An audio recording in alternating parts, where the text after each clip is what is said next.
Buenas tardes, queridos amigos del Centro Piper. Bueno, una vez más, encontrándonos en el marco de nuestro curso de aproximación a los doctores de la Iglesia. En este caso, aproximándonos a la gran figura, destacadísima figura, de San Juan Damasceno, su teología y su tiempo. Y en este caso, entraremos a este tema guiados por el padre Dionisio Flamini, que hoy es un honor tenerlo en nuestro curso. El hieromonje Dionisio es argentino. Cursó estudios en el seminario San José de la Plata y en el seminario San Miguel Arcángel de El Volcán. Fundó, junto con el padre Sergio Argibay, el monasterio de la Transfiguración de regla estudita y rito bizantino sinodal ruso en el año 1998. Profesó de Rasóforo, primer estado monástico, en el año 2004. Fue ordenado sacerdote en el año 2005. Hizo su voto solemne de vida cenobítica en el año 2015. Su monasterio, erigido canónicamente en el año 2016, está bajo el cuidado del obispo ucraniano de la Argentina y es el único de su condición en habla hispana. Allí tiene función de ecónomo y entre sus muchas tareas destaca la de traducción de textos litúrgicos. Actualmente cursa un doctorado en estudios patrísticos por la Universidad Católica de Cuyo de San Juan, Argentina. Padre Dionisio, buenas tardes. Gracias por recibirnos, por darnos este tiempo, esta tarde para pensar, para presentar a San Juan Damasceno, nada más y nada menos. Muchas gracias, Cristian, y a todo el espacio que habíamos hablado sobre esta posibilidad de estar presentes con ustedes y de contribuir, poner nuestras dos moneditas para ayudar a conocer y amar a los padres, sin los cuales no podemos conocer y amar a la Iglesia. En primer lugar, estábamos hablando justamente con respecto a la presentación. Me decías, ya que estás presentada, aclara, ilumina un poco de qué se trata, quién soy yo, ¿no? Verán que el título que aparece es hieromonje. Hieromonje literalmente significa sacerdote monje, y es el nombre que corresponde a los monjes que son sacerdotes, ya que en Oriente se mantiene que la vida monástica básicamente es de personas no ordenadas, sacerdotes. De esa manera, si un monje es diácono, es hierodiácono; si es monje, si es sacerdote, es hieromonje. Es, digamos así, aclara en el rango de monje si tiene sacerdocio o no. Es eso. Después en el trato uno suele decir padre, o por el nombre, o lo que sucede, lo que sea, ¿no? Pero así es. Hay una cosa muy importante, y es que el asunto es que la paternidad en la vida monástica no está relacionada con el sacerdocio, sino que está relacionada con que, así como monje es aquel que se lanza en la carrera, que su bautismo llegue a esa plenitud de la que habla Jesús, ser perfectos como el Padre es perfecto, ¿no? La vida cristiana consiste pues en que el Padre crezca en nosotros hasta llegar a ser iguales al Padre. Bien, de esta manera, aquel que está munido, que está lleno del Espíritu Santo, que adquiere el Espíritu Santo, es llamado Padre, no por el sacerdocio ministerial, sino por su semejanza con Dios. Exacto. Padre Dionisio, le vamos a Pasamos preguntar a lo también, nuestro. le vamos a preguntar también antes de empezar, ¿desde dónde está transmitiendo usted? ¿En qué monasterio está? ¿En qué lugar de la Argentina? Bien. El monasterio se encuentra en las inmediaciones de la ciudad de Pigüé, en el sudoeste de la provincia de Buenos Aires, en lo que sería el antiguo Casuatí, en medio de las sierras antiguas, y como decía, así un poco desoladas de ese sudoeste. Y nuestro monasterio está instalado en Pigüé, va a ser 20 años, en este sitio concretamente va a ser 18, tiene 25 de fundación y es el único monasterio de regla estudita, es decir, lo que sería, como sería el monacato ortodoxo, como se lo entiende así, ¿no? En habla hispana dentro de la Iglesia Católica. Había otro, pero ya no está, y bueno, esperemos que otros se animen a tomar esto, ¿no? Porque es algo muy importante, siempre destaco que ser hijo de Dios es una sola cosa con ser hijo de la iglesia. Y Así no es. importa cómo esté mamá, no importa cómo esté mamá, es mamá. Y la iglesia es mamá. Y cuando uno es hijo, Dios se muestra padre y la iglesia se muestra madre. Así que, a pesar de tantos vaivenes y tantas cosas de nuestros tiempos tan convulsionados, tan iconoclastas, tan, tan cuestionables, tan fuente de espanto a veces. Sin embargo, en la iglesia hay bendición eh, para, para quien diga, yo abrazo esta manera de vivir, de esta manera de morir también, ¿verdad?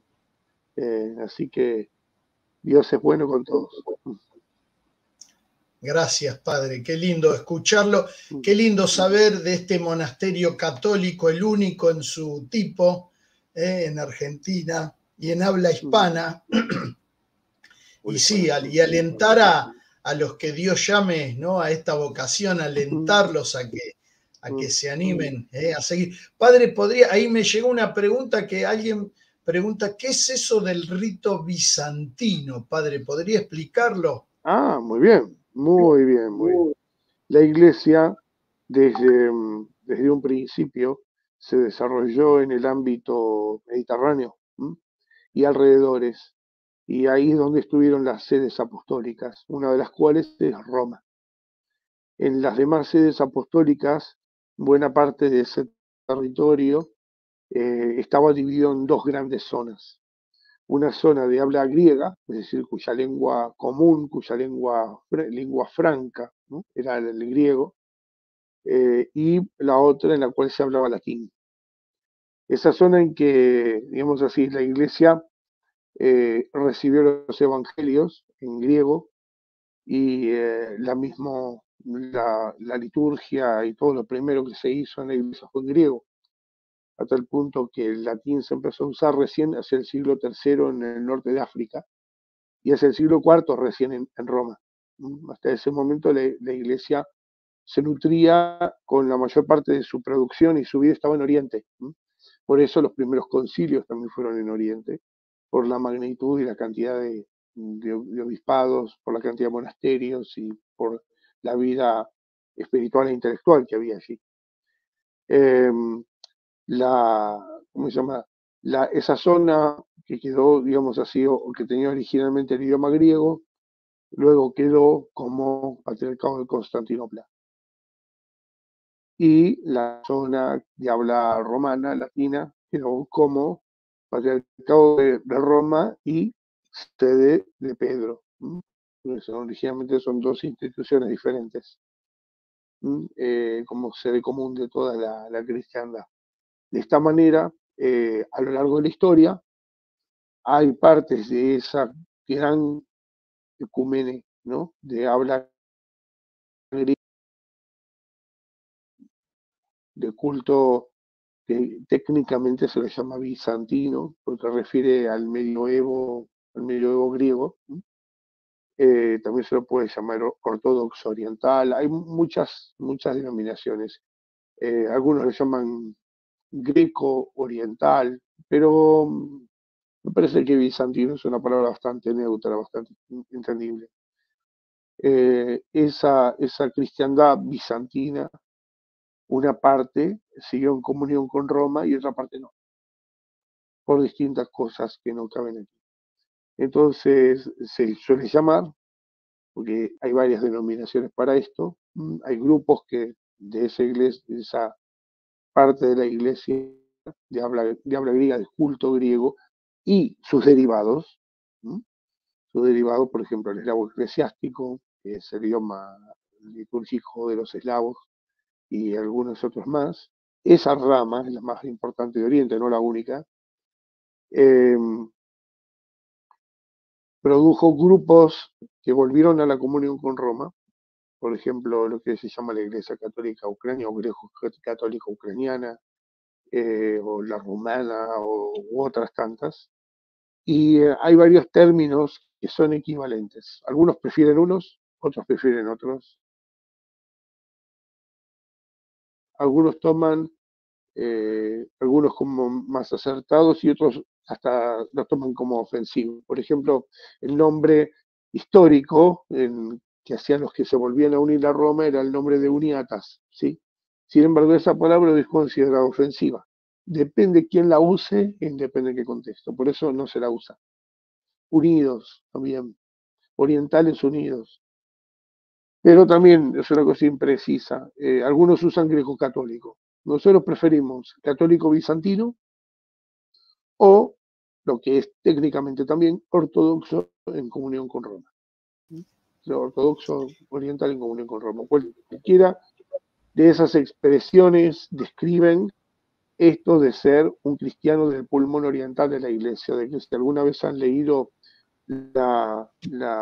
sobre todo en el magisterio de Juan Pablo II, cuando se habla de respirar con los dos pulmones, por ejemplo en Utunum Sint, o también en Orientale Lumen, que ha sido para nosotros sobre todo el gran impulsor de nuestra vocación. Orientale Lumen dice que todos los católicos conozcan y aprecien las riquezas del Oriente cristiano para que cada uno en su medida favorezca el proceso de unidad. Ahora, nosotros en Sudamérica, ¿cómo vamos a hacer para conocer de una manera fehaciente, real, los verdaderos tesoros del Oriente cristiano si no hay nada que lo represente?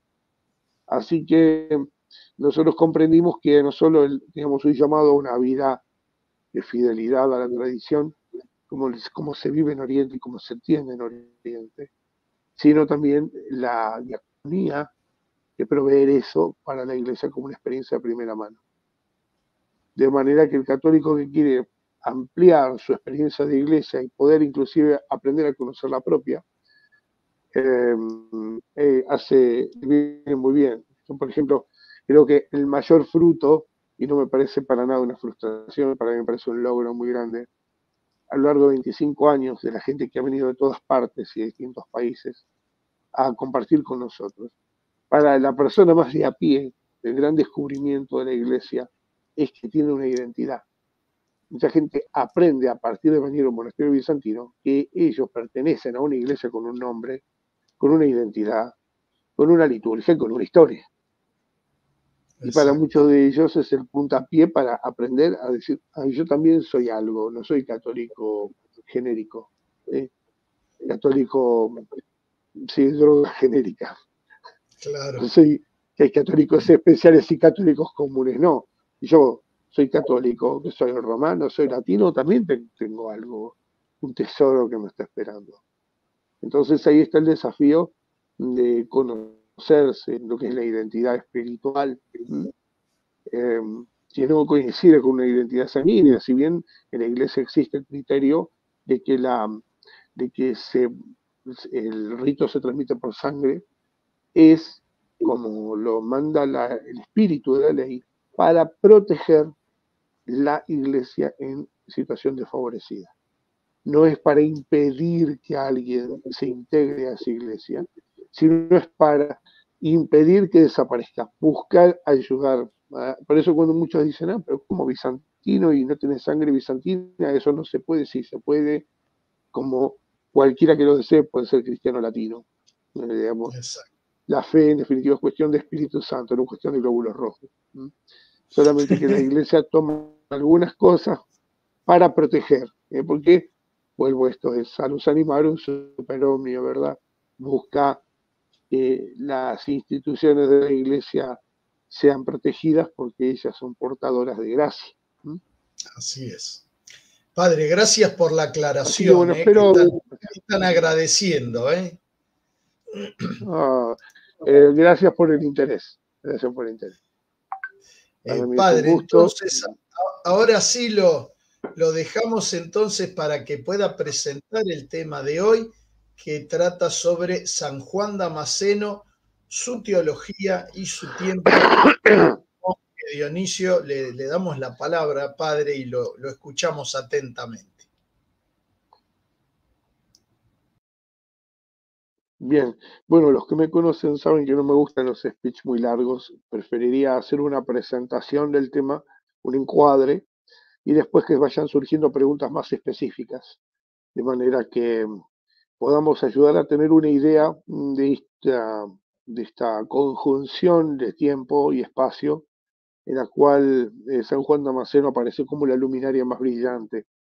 Pero a su vez, con respecto a esto, me gustaría después hacer una aclaración, la voy a hacer un poco después, para poder, me parece que aprovechar bien el conocimiento que vayamos a tener sobre esto. A veces conocer la historia de la iglesia es conocer la historia de nuestro cuerpo, no es solamente la historia de nuestra institución, la historia de la historia de nuestro cuerpo, de cómo está hecho, cómo esa tesela de gracia y humanidad hace que yo me alimente, crezca, viva de una forma determinada, en un lugar determinado. Y cualquier mala comprensión o ignorancia o indisposición para nutrirse de esa verdad va a afectarme a mi vida espiritual. Por eso la primera cosa que hay que buscar es erradicar la ignorancia sobre nuestro propio cuerpo, que es la iglesia. Nos encontramos, vamos a situarnos, nos encontramos a finales del siglo VII. El siglo VII fue un siglo bisagra. Siglo bisagra, podríamos decir que es como el siglo primero de la era cristiana. Hay muchos antes y después. Muchas cosas que a partir de ese momento van a ser de otra manera. Y eso es que está llegando al agotamiento digamos así, primero una vista muy vuelo de pájaro, está llegando a su fin, lo último, que comenzó con el internacionalismo inaugurado por Alejandro Magno.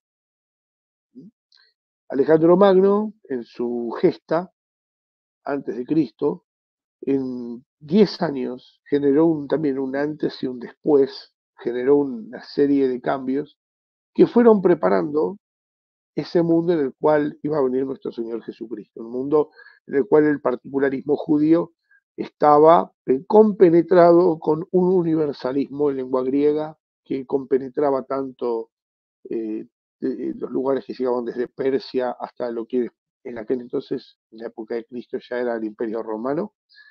Pero todo eso, la fundación de Alejandría, la creación de nuevas maneras de transmisión del conocimiento, em, nuevas comprensiones del mundo, toda esta serie de cambios que se van dando están llegando a un agotamiento. Desde aquel cruce de Alejandro hacia Asia Menor y su meteórica conquista, luego las distintas dinastías que estuvieron helenizando ese mundo semita.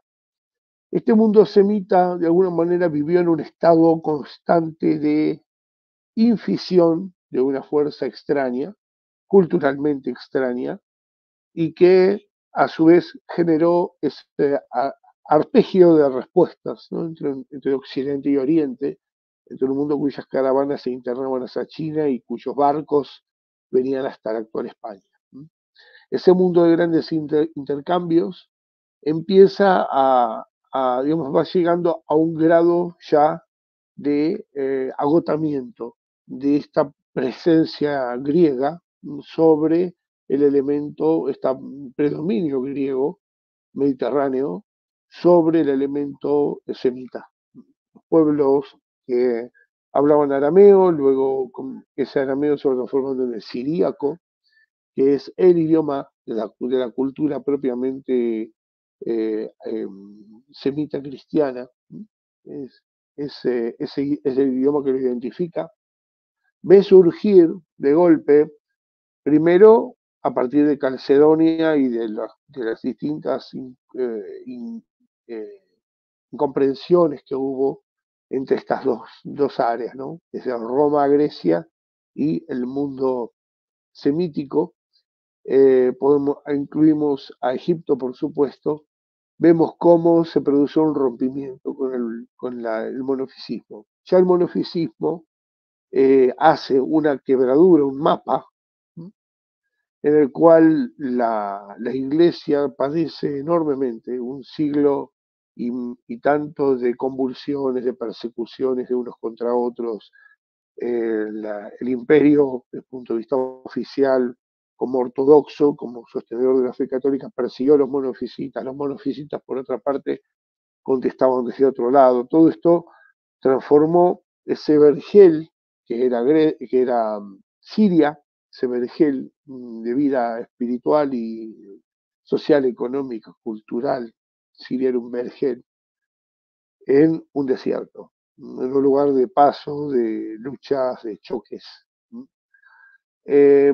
Hacia el comienzo del siglo VII tenemos que Heraclio, el emperador, podemos decir que es el que da la última pincelada de ese mundo que hemos estado contemplando ya inclusive en la época de Cristo, ¿no? Ese mundo en el cual vemos el Mediterráneo rodeado, ese Mare Nostrum como un punto de comunicación, de unión, de comercio, de transmisión de ideas, de la fe, de productos, de riqueza, sabiduría, ¿no? Y entramos en una época totalmente distinta. Es una época en la cual el barco va a ser más símbolo de ataque y de pillaje que de otra cosa. Ahora la sabiduría se mueve en camello. El mundo va a cambiar mucho. Y esto se da porque ese periodo de podemos decir, de reducción que va teniendo el imperio romano, que es cada vez más un imperio puramente griego, convengamos que ya prácticamente el imperio coincide con los étnicamente griegos, no este es imperio internacional de un emperador que rige sobre decenas de pueblos, sino sobre una parte del mundo que habla griego. Y es aquí en la agotadora guerra contra los persas, en la cual se logra rescatar la reliquia de la cruz y llevarla triunfalmente a Constantinopla, de la cual nos queda la celebración de la exaltación de la cruz, el 14 de septiembre. Bueno, es justamente porque el emperador Heraclio volvió allá por el 630 más o menos, vuelve glorioso con la, con la cruz. Pero lo que queda es un imperio desgastado, devastado, ya sin fuerza para responder. Está agotado el imperio. Ha logrado la victoria, pero ha quedado básicamente sin defensas. Y esta disensión con los monofisitas es algo muy serio. Los monofisitas estaban en bloque en Siria, Palestina, Egipto, Armenia. Era en bloque. Y aquellos que se habían mantenido fieles a la fe de la iglesia se los llamaba a los imperiales, como modo de desprecio, melquitas. Eran vistos como secuaces del régimen imperial, como personas desleales a su nación. Digamos, era muy difícil mantener la fe católica en esas circunstancias. Bien, el asunto es que en un abrir y cerrar de ojos en un remoto lugar de la península arábiga, un comerciante casado con una rica viuda comienza un movimiento de tribus beduinas en la cual él dice ser el enviado de Dios y él es echado de su lugar por loco, por hereje, y encuentra un refugio en una tribu judía que estaba en Yatrib, en un lugar en la península arábiga que pasa a llamarse Medina. Y a partir de esa huida comienza el conteo de los secuaces de estos beduinos árabes, de lengua árabe, que en un tiempo meteórico, comienzan a someterse unos a otros en una guerra feroz, y una guerra feroz muy exitosa y que comienza a aprovecha el momento de debilidad del imperio de una manera muy oportuna, de manera que estos beduinos salidos del desierto con un conocimiento muy limitado de lo que era administrar algo, se encontraron sitiando Damasco, que era la ciudad era Damasco, de Siria, y sometiendo Damasco en cuestión de un mes.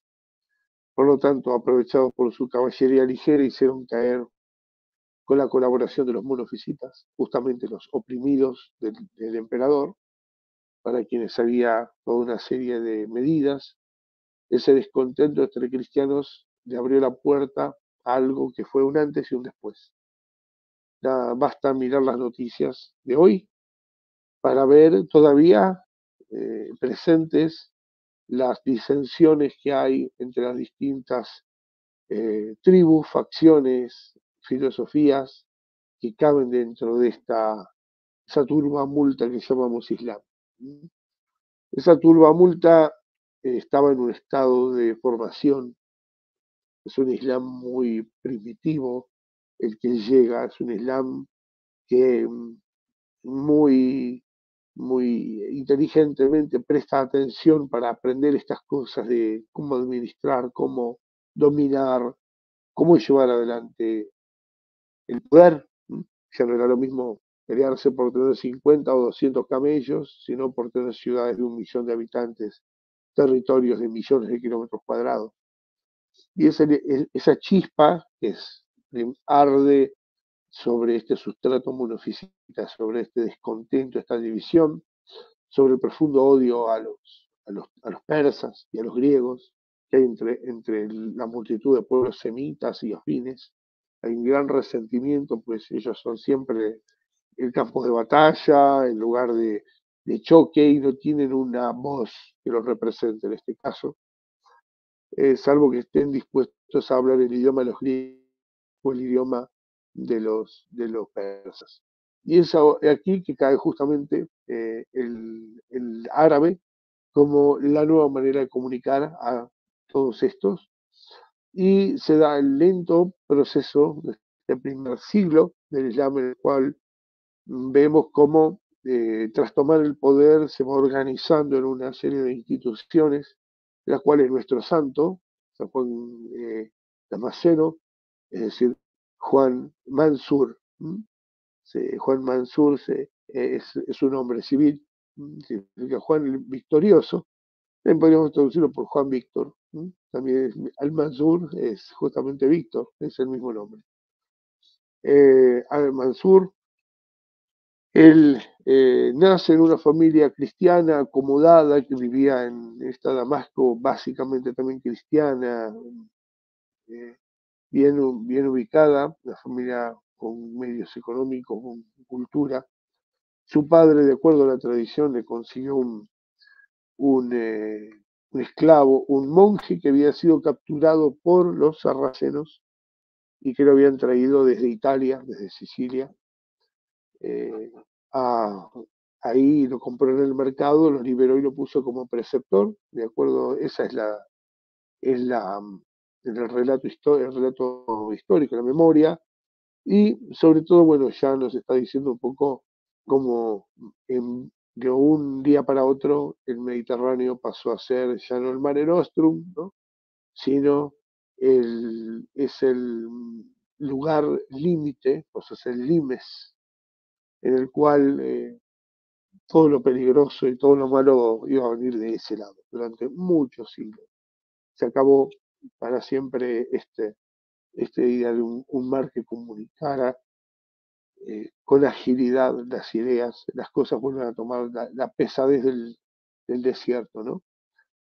Eh, de esta manera el Islam avanza de una manera meteórica sobre el norte de Egipto, sobre el norte de África, en el cual también había una presencia nominal bizantina. Sabemos ya que para el 711 un pequeño grupo es contratado para dar un golpe de Estado en España, así digamos, para que se entienda rápido, y terminaron llegando hasta Poitiers, en el sur de Francia, ¿no? Tardaron 700 años en lijar de moros la península, ¿no? Tarea muy dura, errores que se pagaron muy caro y para los cuales tenemos que reflexionar muy bien lo que estamos haciendo. La cuestión es que Juan vive en esta época, en este intermedio en el cual estamos viendo estos, podemos decir, es un amanecer de algo nuevo, en lo cual su, su posición, su visión se encuentra también no solamente en una Siria cristiana recientemente ocupada por los musulmanes, en la cual los cristianos pasan a pagar, máxime los melquitas, es decir, los católicos, los ortodoxos, pasan a pagar un impuesto para poder creer, miran hacia un imperio que lejos de ser la salvaguarda de los cristianos, se transforma en enemigo de las imágenes. De un día para otro tenemos que León III, el Isáurico, prohíbe las imágenes. Y nos encontramos que todo esto lleva a una persecución, a un desmantelamiento de las iglesias, a una suerte de querellas, de peleas. Y aquí que aparece Juan. ¿Dónde está Juan?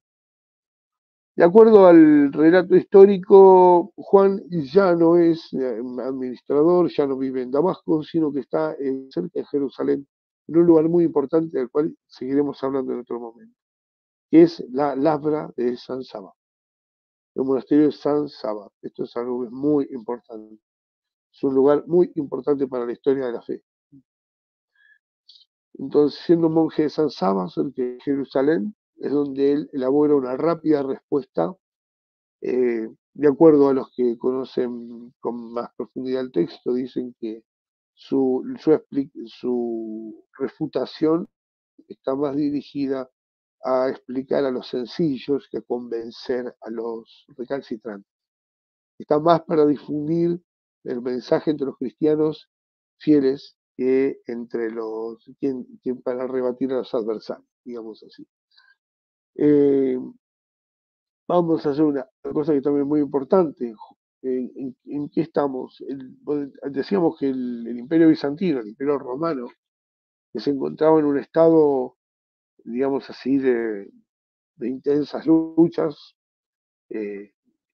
culminadas por Heraclio, viene de toda una conformación progresiva que desde el siglo IV se irá acentuando cada vez más.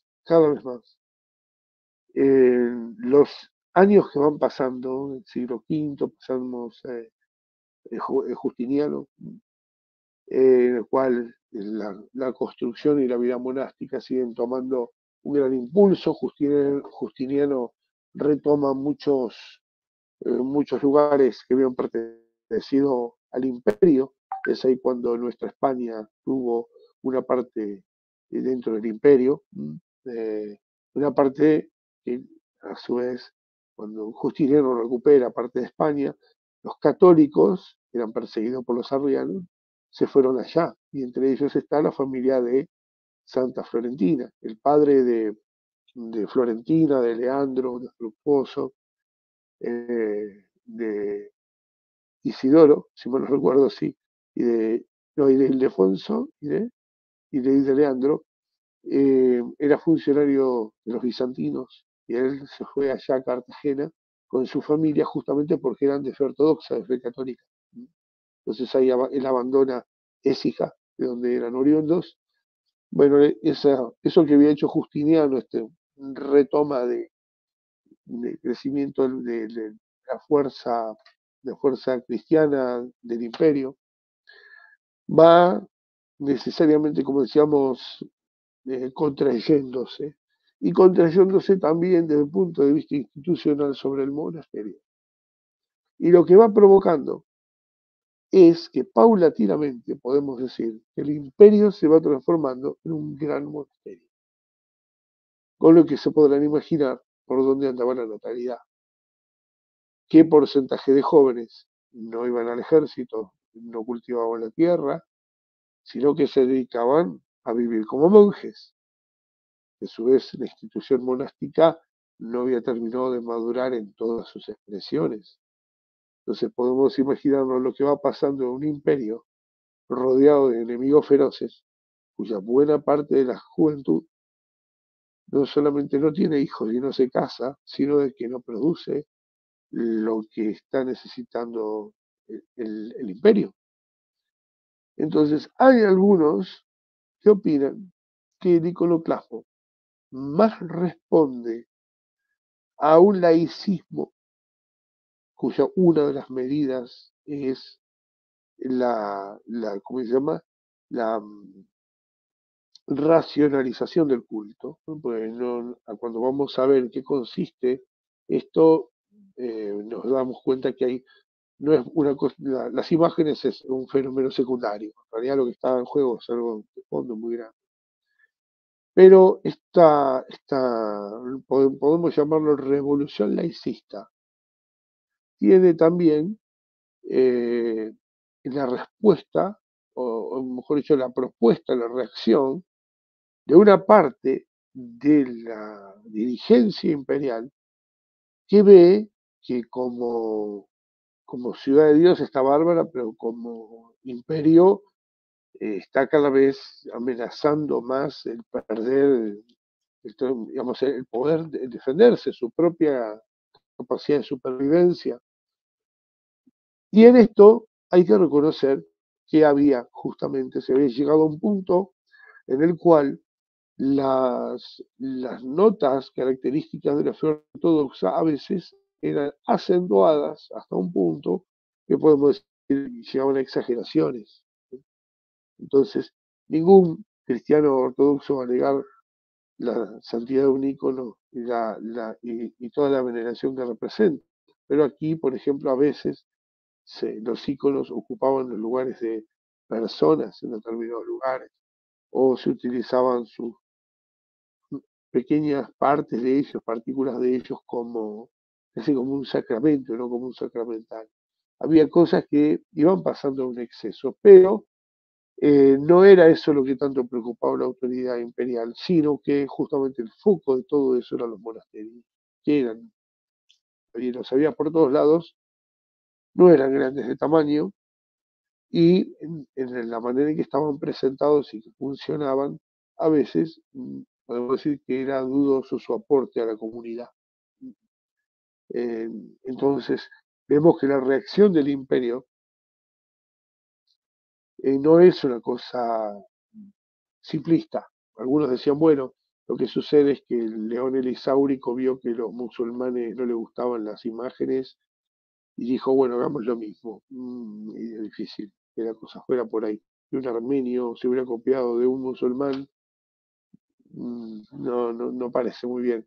Además, buena parte de los armenios, como era elisáurico, eran monofisitas y la expresión de la fe de ellos en ese sentido también es mucho más escueta.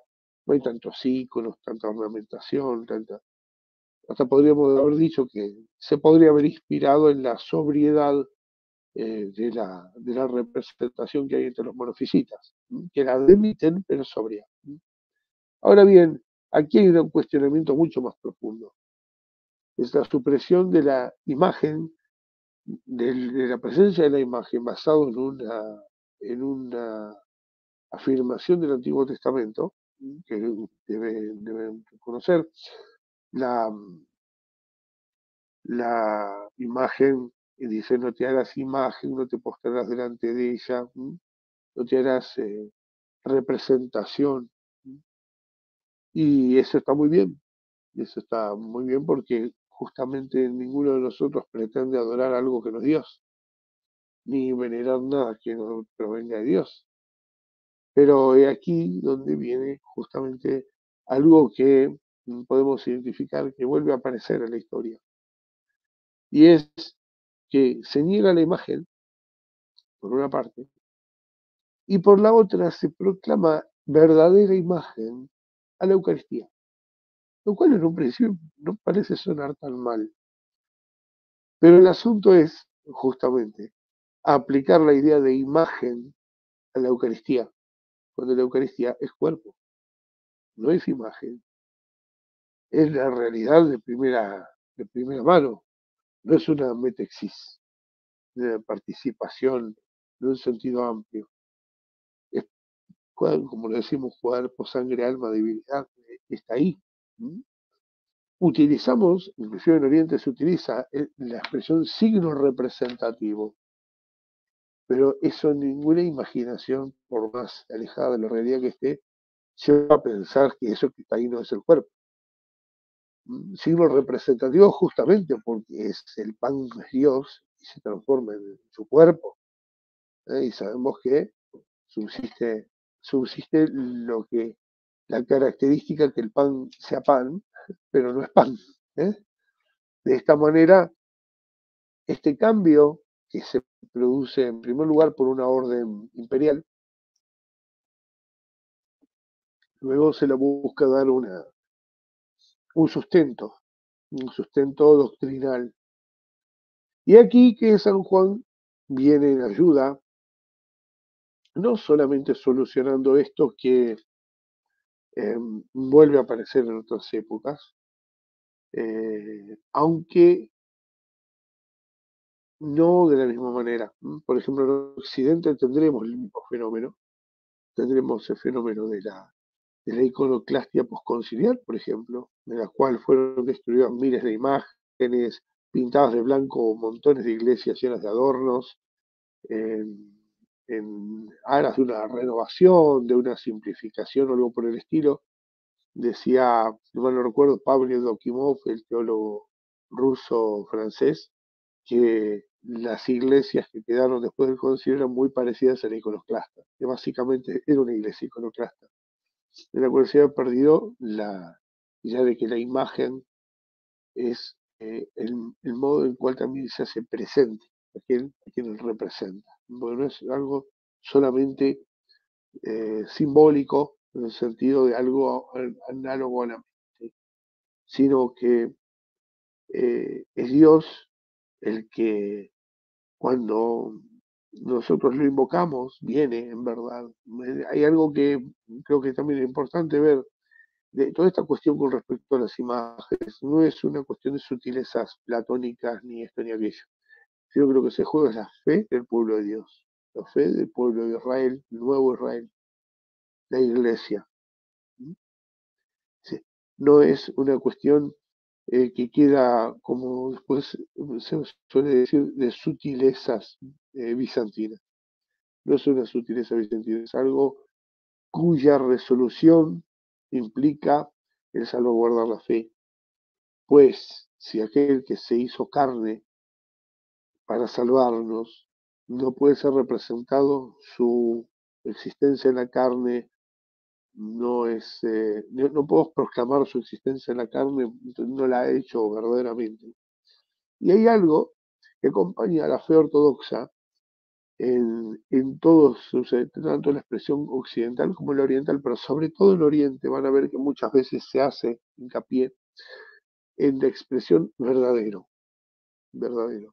Por ejemplo, todo esto tiene raíz en San Ignacio de Antioquía, en sus cartas, él contra los docetas, contra aquellos gnósticos que negaban la carne de Cristo, volvemos a lo mismo, negar la carne de Cristo. Ellos decían que Cristo, el verbo en apariencia se había hecho carne, en apariencia había nacido de la Virgen, en apariencia había caminado entre los hombres y en apariencia había padecido.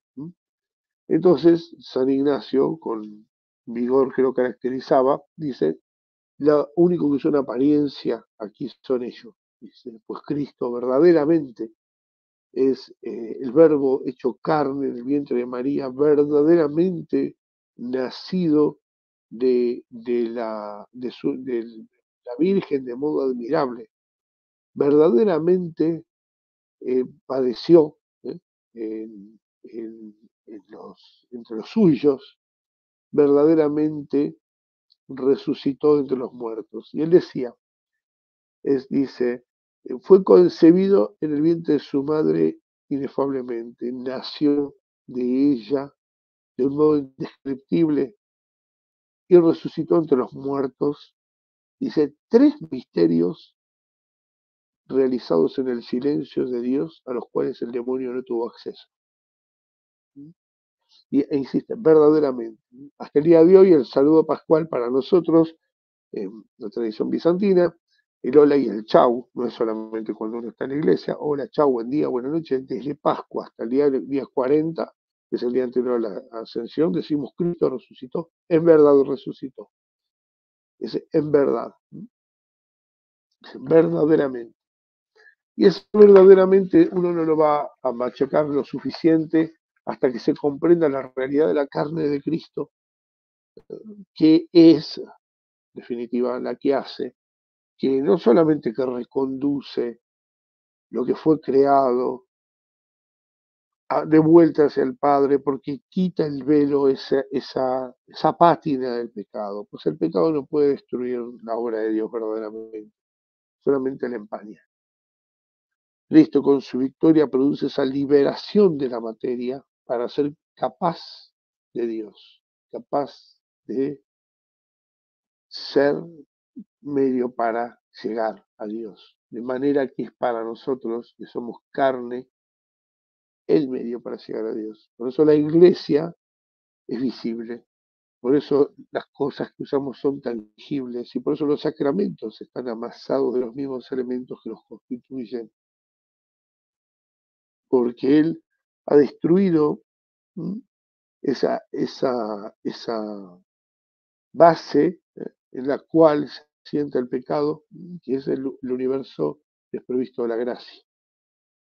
Él, a nuestra imagen, la restaura y le confiere la semejanza, homiosis, ¿sí? Que es el hacer de acuerdo a Dios de la gracia, del Espíritu Santo.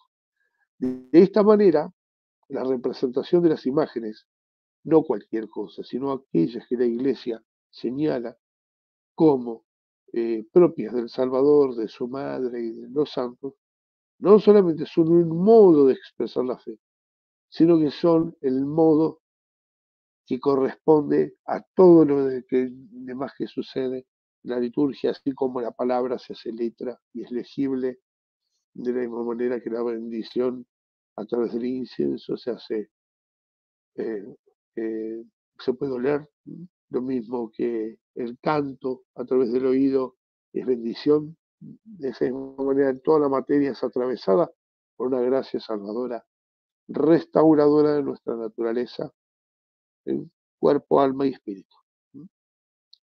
Bueno, primer stop. ¿Alguna pregunta? Padre, clarísimo, ¿eh? Así que aprovecho en primer lugar para agradecerle la descripción que usted ha hecho del paso de la cultura griega y siríaca a la cultura del Islam, que se abrió espacio por las conquistas militares y que lo ha explicado tan bien. Y en segundo lugar, agradecerle también este acento en el tema de las imágenes, ya que San Juan Damasceno tiene sus discursos contra quienes calumnian las imágenes santas, que quizás son los discursos más importantes de San Juan Damasceno. Padre, hoy tenemos también un problema de iconoclastia. ¿Estamos todavía en un momento contra las imágenes o usted cree que después de ese momento terrible, después del concilio, inmediatamente después de terminado el concilio, quizá ahora estamos recuperándonos un poco respecto de la veneración de las imágenes? Muy buena pregunta. Primero me gustaría hacer una salvedad. Yo creo que en parte es, digamos así, mi inteligencia al respecto y en parte también lo que dicen los autores. Lo que sucede es que, perdonen tanto prolegómenos, pero que uno estas cuestiones la ve desde adentro, no la ve como algo que le pasa Es decir, al ser oriental, uno estas cuestiones las ve desde otro ángulo y voy a tratar de ser lo más ilustrativo posible porque también creo que puede ser muy enriquecedor el verlo de esta manera. Fíjense, cuando surge la persecución iconoclasta hay una destrucción masiva de imágenes. Pero claro, uno en ese momento no lo pensó. Todas las imágenes en aquel entonces estaban hechas de acuerdo a los cánones de la iglesia o había una zona borrosa de representación. La representación era algo mucho más libre, porque para nosotros hoy día la representación de las imágenes es de acuerdo a los cánones de la iglesia y es algo muy severo. Digamos así, con el mismo fervor iconoclasta, yo también quemo un icono que no es verdad. Algo que no es un icono y que es un Cristo, un pseudo Cristo, algo cuya forma, cuyo color, cuyo contenido dogmático no es el de Cristo, que vaya al fuego. Vamos con león elisáurico. Hacemos un asado y celebramos, quemamos todos los iconos feos, podemos decir. Aunque suene así un poco de broma, pero ¿acaso no será también que ha habido una purificación con respecto a la misma imagen, que esta misma experiencia de destrucción de la imagen ha acabado con mucha cosa que verdaderamente no era ícono, como hoy lo concebimos, sino una imagen en sentido amplio?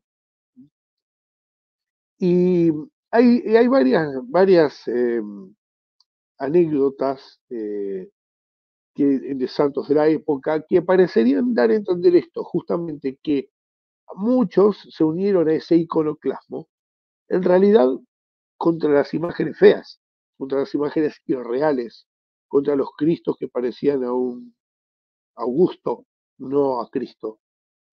De hecho, para nosotros la representación es puntualmente regulada y sigue un canon. Un canon que es lo más exacto y lo más, eh, podemos decir, vinculante posible entre lo que se representa, lo que significa y lo que hace presente. Por eso, no es que no, digamos así, la iconografía para nosotros no es un bricolaje para distenderse, sino que es un ministerio reservado a personas que también están dispuestos a asimilarse a esa obra de transformación, de ayuno, de oración, de servicio. Hoy hay muchas personas que hacen cursos de iconografía, que se enamoran de la iconografía, pero a veces me preocupa que desarrollan una suerte de sentido de propiedad sobre lo que están haciendo. Y no está en ninguna manera encarado al servicio de la iglesia, digamos así, un cierto orgullo carnal sobre algo que no les pertenece, y hecho de una manera en la cual, digamos, es como si yo me enamorara con copiar Biblias, pero con cambiarle palabras. Y a mí me gustan más. Cualquier cristiano se negaría a leer esa Biblia, lo mismo que imagínense que lo hiciera con libros de otras religiones, que agarrara un libro de tal y les cambiara las leyes, lo que dice, y digo, no, pero a mí este tipo de caligrafía me hace subir a no sé qué nivel de vibración y listo, me quedo ahí. Como alguien me va a cuestionar de que yo voy a copiar el Mahabharata y meterle versículos de no sé qué en el medio. ¿Explico? Entonces, hay en ese relativismo que vivimos hoy, ese sensualismo tan extendido, hace que, bueno, lamentablemente hay lugares que sirven para difundir la iconografía bizantina y hay otros lugares que, lamentablemente, utilizan todos esos elementos para darlos de una manera inapropiada. Así Padre, que creo que al eso es respecto, una primera cosa. La segunda, perdóname que te queda, ahí te redondeo la padre, tuya. Yo creo que hay una sed mucho más grande de Cristo hoy, una sed mucho más grande que en otros momentos. Creo que hay una gran búsqueda y no se le está interpretando adecuadamente. Creo que hay más miedo a evangelizar Y sobre todo una de las cosas que paraliza la evangelización es cuando creemos que la fe se trata de discutir intelectualmente sobre algo. La discusión intelectual forma parte de un aspecto de la vida, pero lo primero es comunicar un amor. El mundo está esperando desesperado, la gente está desesperada por recibir a Cristo, pero ¿estamos nosotros dispuestos a seguirlo a Él? ¿A hacer lo que el Señor está esperando de nosotros o tenemos planes? Porque ahí es donde también, digamos así, mi, mi invectiva siempre va más contra la senior pars, entre comillas, que al atorrantazgo. Porque el atorrantazgo viene y pide perdón. Pero cuando nos sentimos parte de la senior pars, de la mejor de la iglesia, y no tenemos frutos, hay un viejo refrán que dice que hay que agarrar una escoba y darle de escobazos para que al lastimarlo empiece a producir frutos. Yo creo que estamos necesitando unos buenos escobazos para que las familias sean numerosas, sean generosos, dejen de cambiar el coche. ¿Qué están esperando? ¿Cuántas habitaciones se imaginan que necesita una casa? Necesita dos, una para varones y otra para mujeres. Nada más. El resto es vanidad. ¿Qué le vamos a enseñar a nuestros hijos?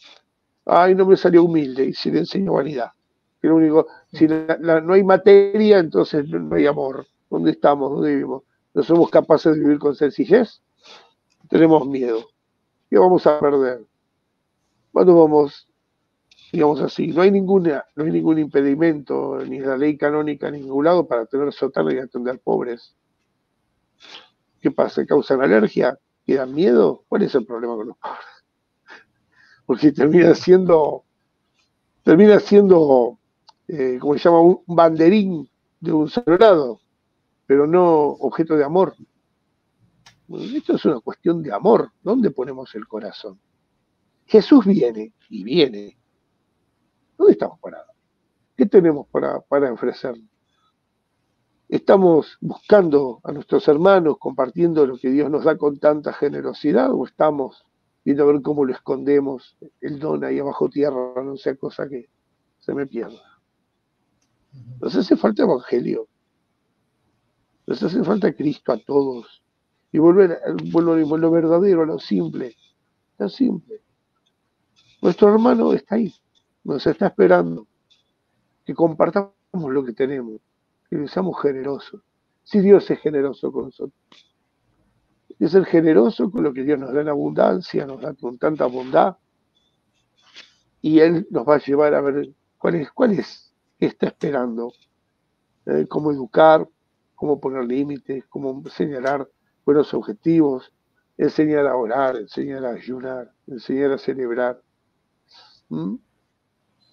Pero yo desconfío mucho cuando supuestamente la vida espiritual a uno lo transforma en una especie de ser desprovisto de vida, desprovisto de alegría, desprovisto de humanidad. Yo, eso de Cristo no tiene olor a Cristo. Yo no sé de dónde salió. Pero la fe es fuente de alegría verdadera, verdadera, de cada día, de cada instante, de generosidad. ¿Qué vamos a andar acumulando? ¿Qué esperamos? ¿Qué reino queremos heredar? ¿Dónde amontonamos tesoros? Estamos tan preocupados por esto, por aquello. Si nos portamos como paganos, no le tenemos miedo, terror. Y Dios no nos falta nada de lo que necesitamos. Ah, pero que tenemos que hacer esfuerzo. Ah, bienvenido al club. Todos tenemos que hacer esfuerzo. Así es. Hay países donde tienen que hacer 100 kilómetros para encontrar un sacerdote, que no hay. Hay lugares donde tienen que ir más lejos. Hay lugares donde no tienen ninguno y los persiguen por ser cristianos. Hay gente que solamente conoce a Cristo de oídas y cree en Él. Y están llenos, están felices, están esperándolo. Entonces, empecemos por poner en movimiento todo lo que tenemos a disposición. Tenemos los íconos, tenemos la palabra de Dios, tenemos tanto, podemos prepararnos bien para los sacramentos, podemos ir y contagiar de la fe a nuestros hermanos, llevarle nuestra ayuda, ayudar a sus hijos, a criar a sus hijos, darle una mano. Dios me ha dado medios, pero no me dio hijos, y bueno, ¿por qué no ayudo a los demás a criar? ¿Por qué no? ¿Dónde está mi corazón? ¿No? Entonces, Dios es fuerte, y estar con Dios nos hace fuertes. No tenemos que tener miedo. El Señor dice, cuando veáis suceder estas cosas, y así, esa, bueno, la mitad, basta mirar por la ventana, dice, no temáis, solamente hay que prevenirse. La fe consiste no solo en creer que Jesucristo es verdadero Dios y verdadero hombre, sino que está viniendo de vuelta. Entonces, por esa razón muy concreta, nosotros heredamos la oración hacia el este, porque la Escritura dice que el Señor va a aparecer por el este como un rayo. Por lo tanto, todas las oraciones en el oriente, todas, se hacen hacia el este. Entonces, sea que esté comiendo, sea que dé gracias por esto, por aquello, sea que vaya de salida o de entrada, que sea una oración litúrgica o no, rezo hacia el este. Porque es un acto de esperanza en el regreso del Señor. Todo lo que haga, lo tengo que hacer con un ojo de reojo esperándolo.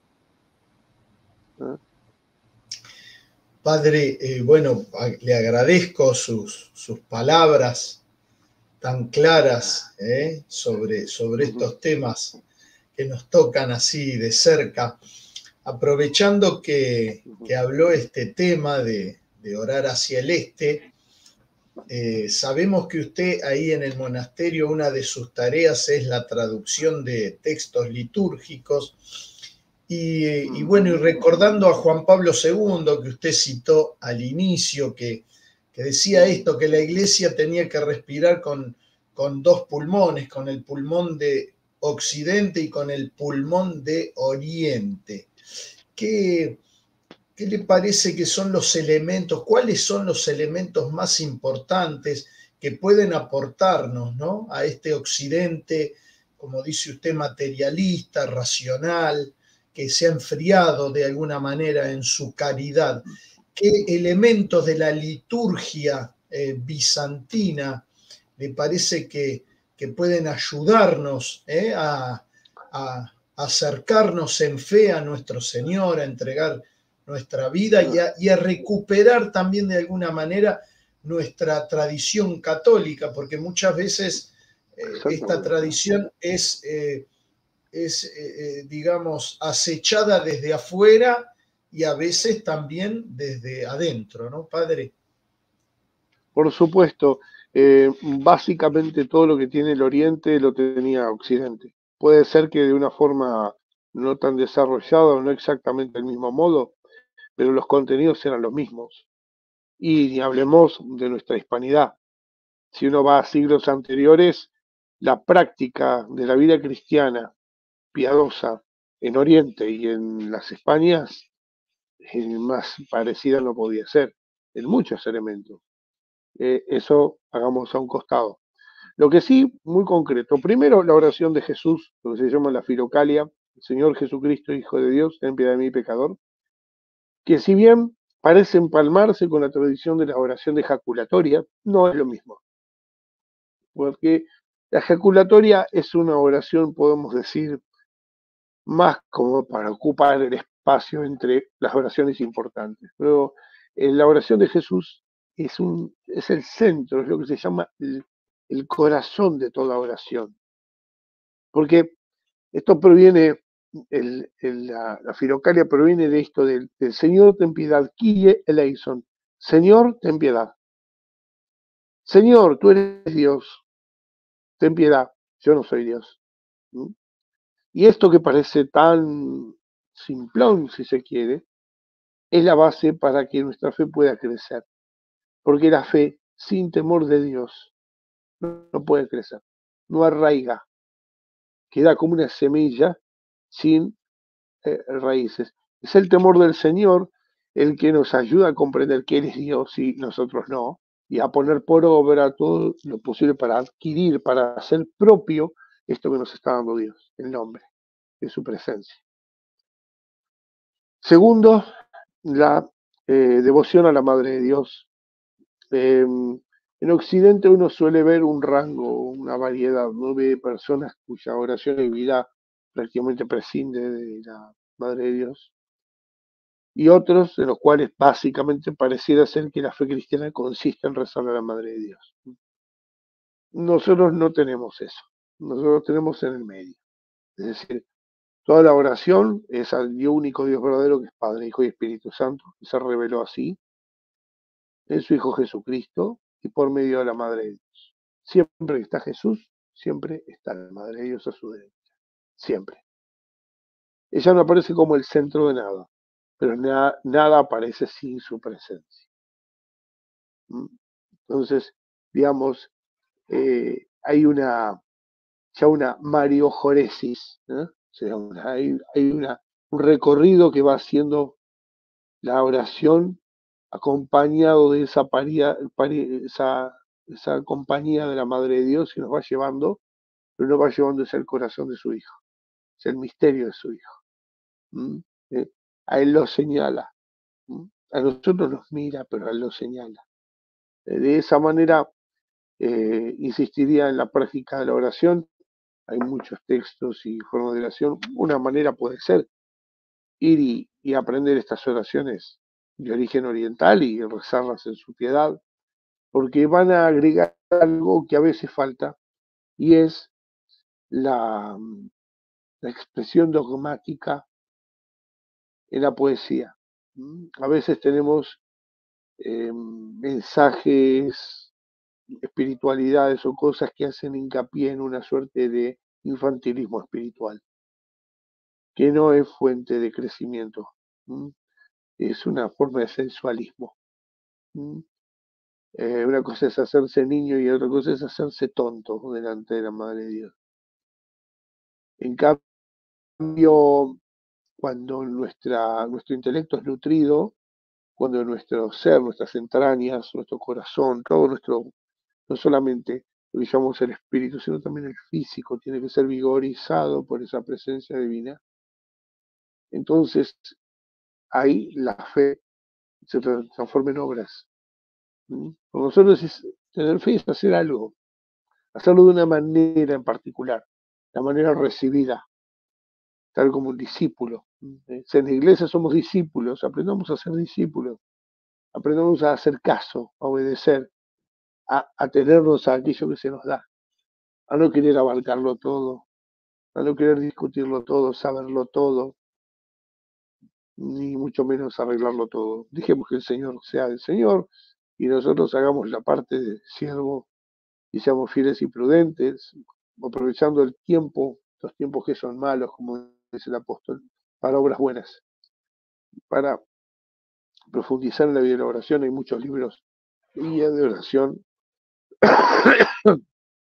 de la oración del corazón. Yo creo que esos pueden ser grandes, grandes aportes. Son ya miles los que en Occidente se nutren y con gran provecho de, bueno, la lectura de los padres. Leer a los padres, también a veces el aporte que puede dar el Oriente al Occidente es un cambio de actitud. Y es en no mirar a los padres como un objeto destacado, sino como un sujeto protagonista. Ellos son personas que están vivos en Dios hoy. Hoy nos enseñan, sus enseñanzas son hoy. No es que dijeron hace muchos siglos, y eso dice el libro, pero ellos hoy nos dicen. Para nosotros, San Juan Crisóstomo no nos decía tal cosa, nos dice tal cosa, está vivo. La iglesia es un cuerpo de vivos, no de muertos. Entonces la fe es algo vivo. Y nuestra fe no es importante porque viene de hace mucho tiempo, porque el pecado es más viejo todavía que la gracia, sino porque es fiel, porque es verdadero. El agua no es importante que sea nueva o vieja, el agua es la misma. Lo que sí, que el agua tiene determinadas propiedades y cumple con esas determinadas propiedades. La oración se parece, la gracia se parece al agua, porque es asimilable por todos los seres y en cada uno de ellos hace que desarrolle su potencialidad. Dios a cada uno de nosotros nos ha dado un ser y un hacer. Y para encontrarlo en la iglesia tenemos que ocupar nuestro lugar, dar servicio, no querer apetecer poder. Yo creo que una de las cosas que más arruina la vida de las comunidades es la carrera desenfrenada por tener la llave de algo, por hacerse cargo de algo, por adueñarse, aunque sea de un miserable armario con 3 chucherías, y pelearse por una baldosa, por una entrada, por lo que fuera, por aparecer en la primera fila, por ser nombrado en tal lado. Yo creo que hoy hay mucha distracción justamente en eso. No solo los pastores están distraídos, en muchos casos hay muchos sacerdotes que son muy advertidos y que tratan de enseñar las cosas muy concretas de vida de familia. Y yo diría que empecemos también por ahí. Eh, no podemos decir que somos buenos y dar frutos malos. Nos llaman frutos de bondad, de generosidad, de poner el corazón. En definitiva se juega el corazón. Y esa piedad ha de llevarnos justamente a compartirla con generosidad, sin ningún miedo. Dios es el Dios de la luz, de la certeza, es el de la verdad. Entonces, no importa, nada puede. Con mi Dios acometo la muralla, dice el Salmo. Hay que acometer una muralla de las de antes, ¿eh? Saber que uno va a atravesar una muralla de varios metros de espesor. Ajá. Por eso es una de las primeras cosas. Hay gente que ha tomado el culto de los íconos, aprende, pues a veces la imaginería puede servir, pero a veces hay una imaginería, que en esto concordamos con los iconoclastas, que es un obstáculo para llegar ahí. No es un medio canónico, Exacto. es una imagen tergiversada por los sentimientos de una sensibilidad que no está al servicio de Dios. Entonces, ahí yo diría, en lo posible, lo mejor es eso, es tener calidad en lo cuanto a lo que se representa. Padre, usted hoy citó a Paul Eudokimov, y él tiene ese librito famoso sobre la teología de la belleza. ¿Usted Sí. recomienda Sí. a quienes están interesados en íconos, en escribir íconos, recomienda que unan el tema artístico a la teología? ¿Le parece que es necesario esto Sí. para evitar Yo justamente diría, estas deformaciones, padre, que usted señala? sí, sí, y yo primero hay una cosa que es muy importante, y es de los dones de Dios da cuenta a Dios.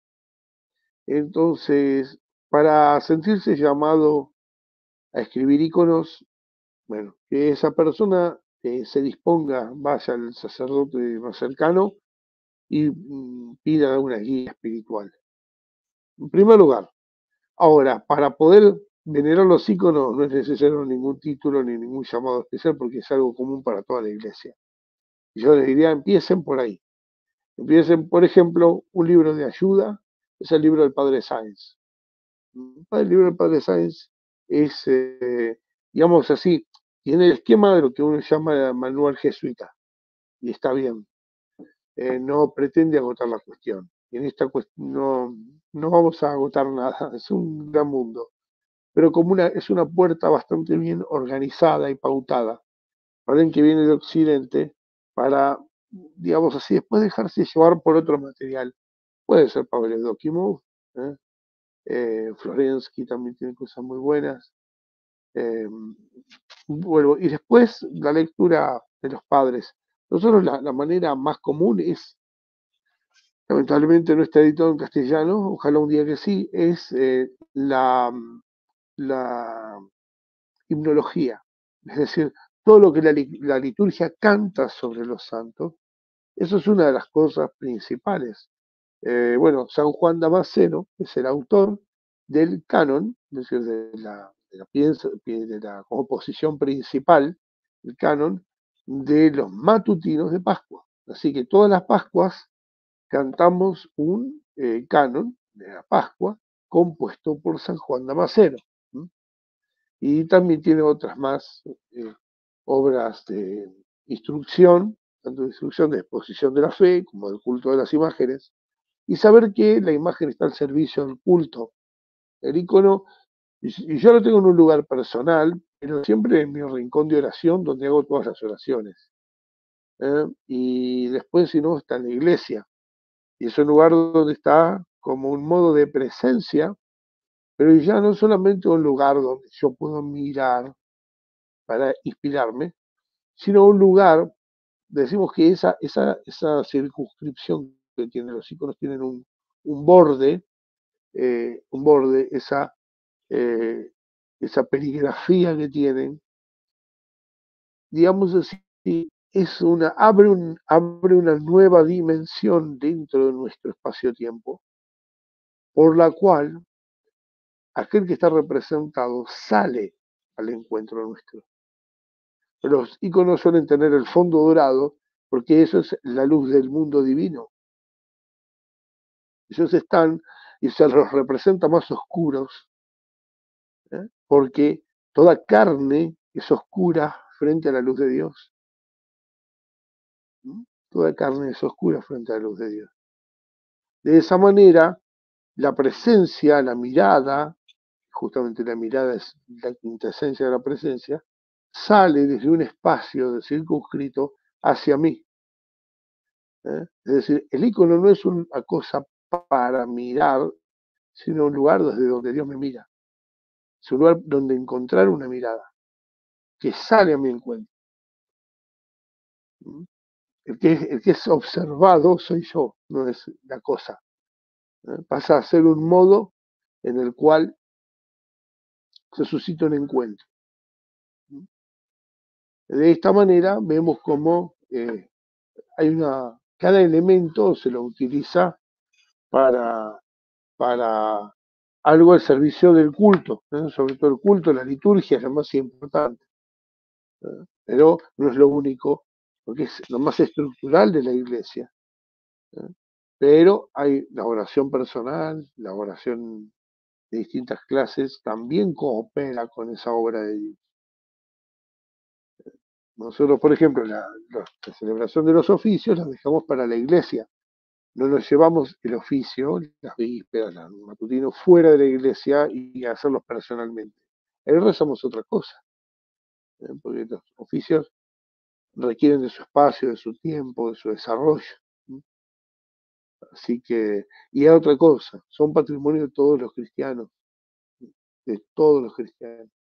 El cristiano verdaderamente apetece la oración, y apetece la oración con su Padre que está en los cielos. Podemos decir que hay un solo sacramento y hay 7 maneras en que se nos hace presente.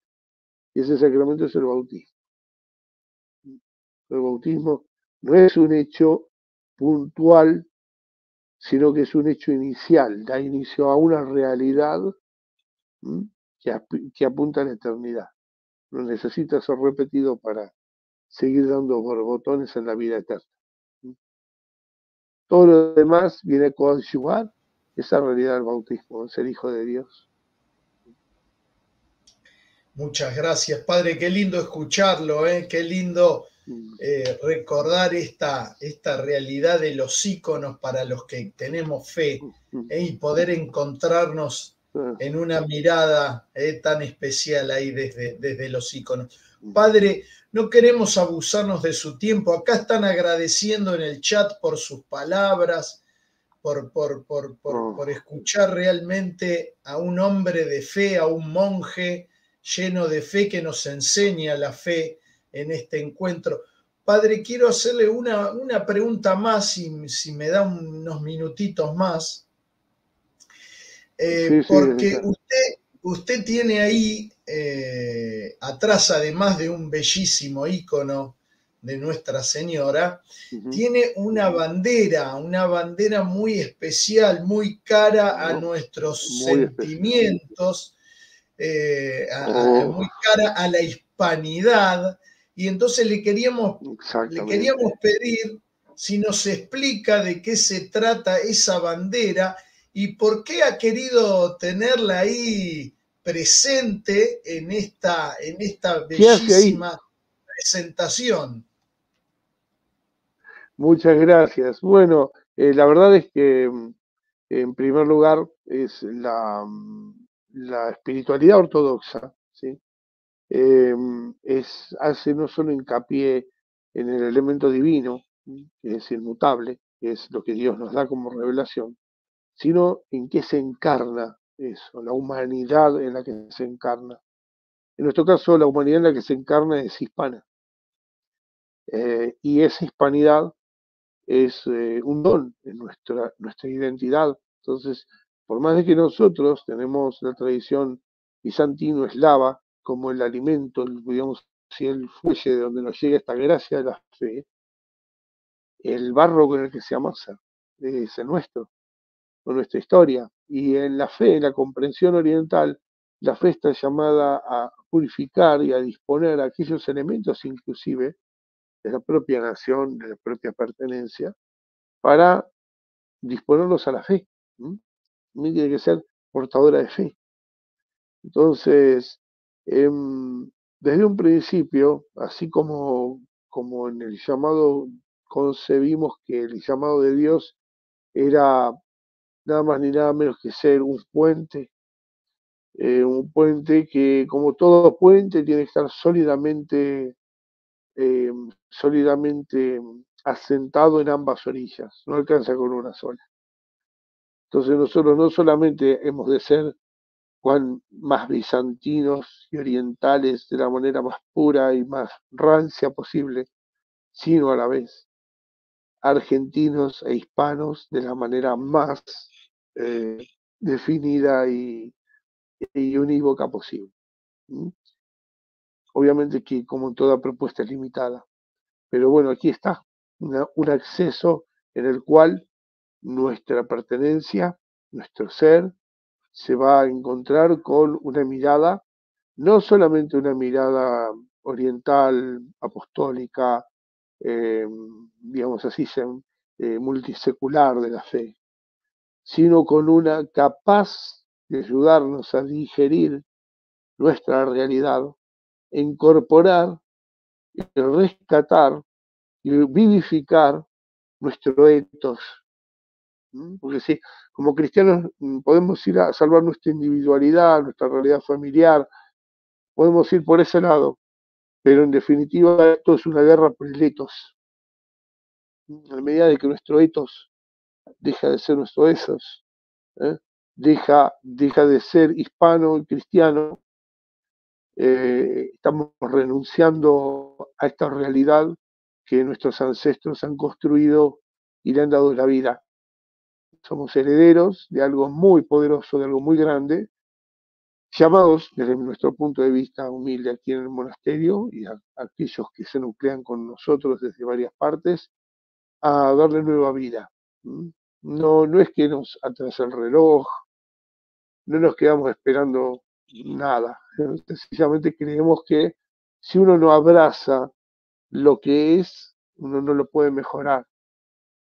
Y como los argentinos sabemos que somos hijos de muchas dicotomías, y a veces pareciera ser que tenemos zapatos y los zapatos nos atamos los cordones de un zapato en el otro, ¿no? Es decir, nos impedimos caminar siempre dividiéndonos en una idea que a la postre termina siendo dos ideas falsas.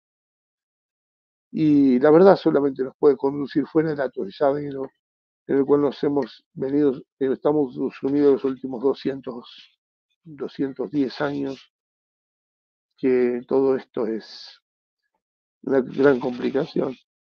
Hay cosas buenas, claro que hay cosas buenas, pero también es necesario tener una mirada adulta de nuestra historia, no adorar lo que no es Dios, y poner a Dios en su lugar y entender esa pertenencia tan vasta y tan maravillosa que durante años se nos enseñó a tirar a la basura, porque es así. La hispanidad siempre se lo vio como una cosa pre-argentina. cuando en realidad la Argentina no es otra cosa más que eso, el resultado de eso, digamos. Y cada vez se manifiesta más de esa manera.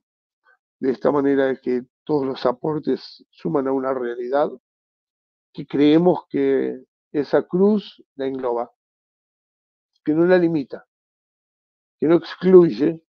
Hoy tanto que se habla de inclusión, bueno, esa cruz no excluye a ninguno. Es más, nos permite de una mirada recorrer la historia de todo lo que fuimos, lo que somos, y entender a ver qué es lo que podemos hacer. Porque el primer secuestro que se hace es el pasado. Y aquel que controla el pasado, controla el futuro.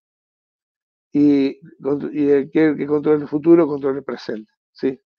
Es decir, no se puede caminar con libertad como pueblo si no somos dueños de nuestro propio destino.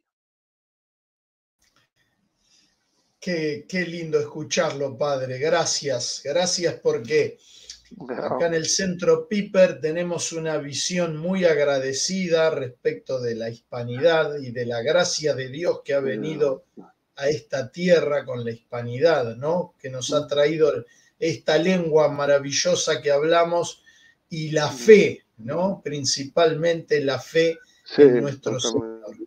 Así que, Padre, le agradezco de todo corazón este momento y bueno, no quisiera despedirlo sin pedirle una bendición, Padre, para los que están viendo ahora en vivo este programa y para los que nos van a ver después, ¿no? En diferido.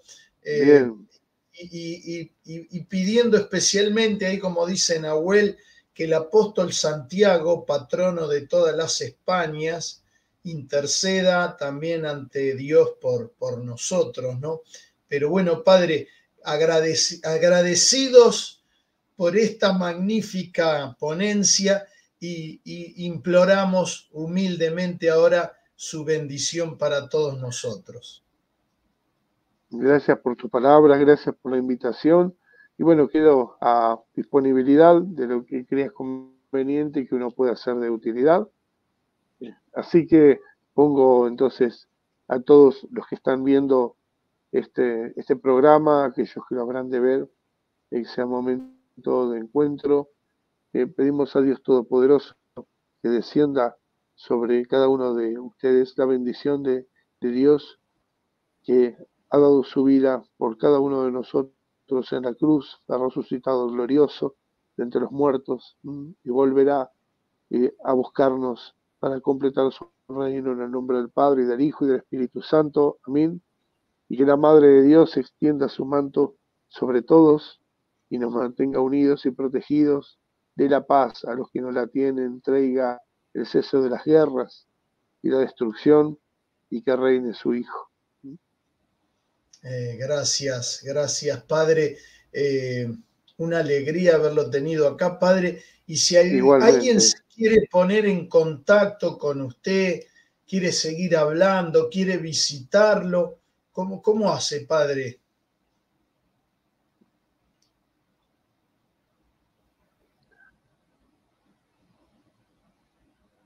No sé si me escuchó, Padre, pero hola. ¿Sí, ¿ahí me escucha, Padre? ¿Me escucha bien ahí? Ahí, ahora sí. Ahora sí. Padre, si alguien se quiere poner en contacto con usted o quiere visitarlo en el monasterio, ¿cómo lo pueden hacer? Bueno, lo mejor es ponerse en contacto vía WhatsApp el número, si querés después ponerlo en cámara, 2923-658618. Por WhatsApp se pueden comunicar ese nombre. 29, es decir, para los que están fuera, más 549, es decir, Argentina, celular, 2923-658618. Se pueden, siempre por WhatsApp, no por otro medio. Y si no, después buscar en Facebook Monasterio Católico Bizantino y mandar un mensaje, o Hieromonje Dionisio, también ¿cómo se llama? Facebook, y también pueden mandar un mensaje personal. Así que en lo que podamos contribuir, ahí estamos. Dios gracias, bueno, se han ido formando estamos en una etapa de formación de comunidades en distintos lugares del país, porque ofrecemos servicios de catequesis, de amistagogia, como decimos nosotros, y de distintos actos de oraciones, y hay participación de toda América Hispana, pero concretamente ya comenzamos a misionar en la ciudad de Rosario a través de una hermandad que hemos formado ya. Y bueno, después está pendiente la misión en Mar del Plata, para lo cual también aquellos que pudieran estar interesados, la diócesis de Mar del Plata es uno de los lugares donde aspiramos a trabajar. Hemos obtenido el permiso del obispo y bueno, estamos buscando los elementos para ir formándolos, porque nuestro sistema de evangelización es un poco diferente del que están acostumbrados, digamos así. Lo nuestro basa mucho por la formación de las personas en el lugar. Así que aquel que le interesa hacer experiencia de esto sin obligación de compra, puede ponerse en contacto. Muy bien, entonces se comunican al 2923-658618 por WhatsApp, padre. Exactamente. Cristian, un millón de gracias. Gracias por el espacio. Lo mismo a todos los que se han tomado la molestia de participar de esta reunión. Y bueno, espero no haber decepcionado en la aproximación. Si quieren podemos seguir hablando de este tema. Y hay una pequeña aclaración, y este es, de acuerdo al conteo occidental, el último de los padres de Oriente. Hablamos del año 750. Nosotros no llevamos esa cuenta, porque no hay un tiempo donde los padres terminan de existir. Y si nosotros queremos comprender este periodo, tenemos que entenderlo no solo con San Juan Damasceno, sino con San Teodoro Estudita. Porque si no, es como saber que Colón llegó a América y no saber nada más de lo que pasó después. Entonces, si para uno comprender que es en la ortodoxia la imagen, es importante redondear, porque hubo dos guerras iconoclastas y hubo dos paladines, San Juan Crisóstomo, por un lado, y dentro del imperio, San Teodoro Estudita, que es alguien que es clave porque es aquel que codifica la liturgia tal como la tenemos hoy. No solamente hace la reforma monástica, sino la reforma litúrgica. Entonces, es fundamental para entender eso, echar luz sobre todo el estudio que no aparece en la lista, lamentablemente, pero creo que enriquecería mucho para entender qué es lo que está pasando en esa época.